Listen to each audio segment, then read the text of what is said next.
योगी सरकार के एक मंत्री ने हम पर गोली चलाने वालों के परिवार के पास जाकर उन्होंने एक बयान दिया कि ओवैसी पर जिन लोगों ने गोली चलाई उसकी तहकीकात होनी चाहिए। बाबा मित्रों, जरा ये तो बताइए, आपका मंत्री उनके परिवार के पास गया? वो जो वीडियो में वो लोग जो गोली चला रहे थे, एक लाल और एक सफेद शर्ट पहने हुए, वो किसके घर के दामाद थे? इतनी मोहब्बत इनको क्यों पैदा हो गई गोली चलाने वालों से? ये तो हमने कहा ये तो गोडसे की नाजायज औलाद है। ये संविधान पर भरोसा नहीं करते, बैलेट पर नहीं करते, गोली पर करते। तो बाबा ये बात अब मालूम हो चुकी है कि जिन्होंने हम पर गोली चलाई तुम्हारी सरकार का मंत्री जाकर उनकी तायीद कर रहा है। ये तुम्हारा माफिया राज से मुकाबला? सुन लो बीजेपी वालों, तुम तायीद करो गोलियां चलाने वालों की। हमने पार्लियामेंट में भारत की सबसे बड़ी पंचायत में खड़े होकर अल्लाह उसके रसूल को हाजिर नाजिर जानकर हमने कहा, जब तक असदुद्दीन ओवैसी जिंदा रहेगा, जब तक अल्लाह रखेगा, मुझे सिक्योरिटी की जरूरत नहीं है।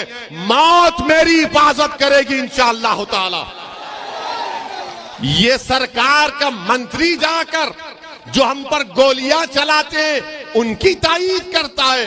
तो बाबा ये तो तुमको झूठा बोल रहा है, बीजेपी की सरकार को झूठा बोल रहा है। मेरे अजीज दोस्तों और बुजुर्गों, बीजेपी सिर्फ झूठ बोल सकती है। आपको याद होगा लखीमपुर खीरी में वो टेनी का बेटा अपनी जीभ से 4 लोगों को उनकी हत्या कर देता है, मगर वो मंत्री बरकरार है। आज योगी का मंत्री जो हम पर गोलियां चलाते उनके घर को जाता है, तो मालूम हुआ कि ध्रुवीकरण और तुष्टीकरण की राजनीति अगर कोई शुरू से करती आई है और करती रहेगी तो उसका नाम नरेंद्र मोदी और योगी आदित्यनाथ है।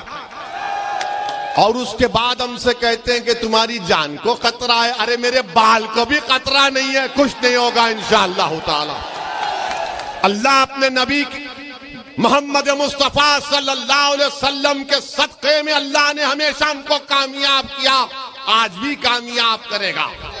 और आखिरी बात, क्योंकि उड़न खटोले को उड़ना है, हमको जाना है, मगर एक बात कहूंगा, उस अल्लाह के वली के आस्थाने पर हम अपनी माँ और बहनों को देख रहे हैं।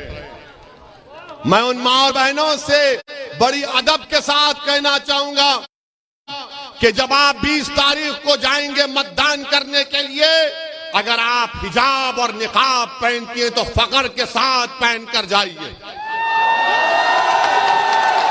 इसलिए कि आपका राइट टू चॉइस है, यह आपका फंडामेंटल राइट है, यह आपका अधिकार है।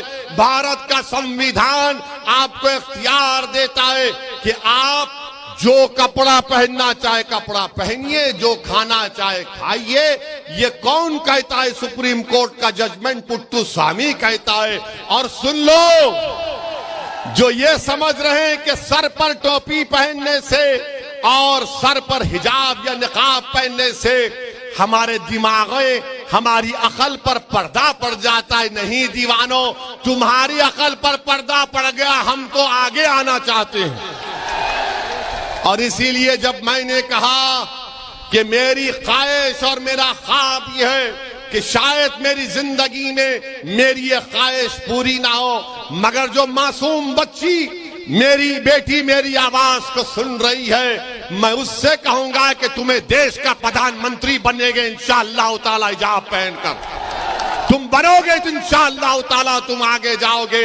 अरे आप इनको पढ़ने से रोक रहे हैं। और भारत के प्रधानमंत्री बोलते हैं कि पहले और दूसरे फेज के चुनाव में हमको मुस्लिम महिलाओं का वोट मिला।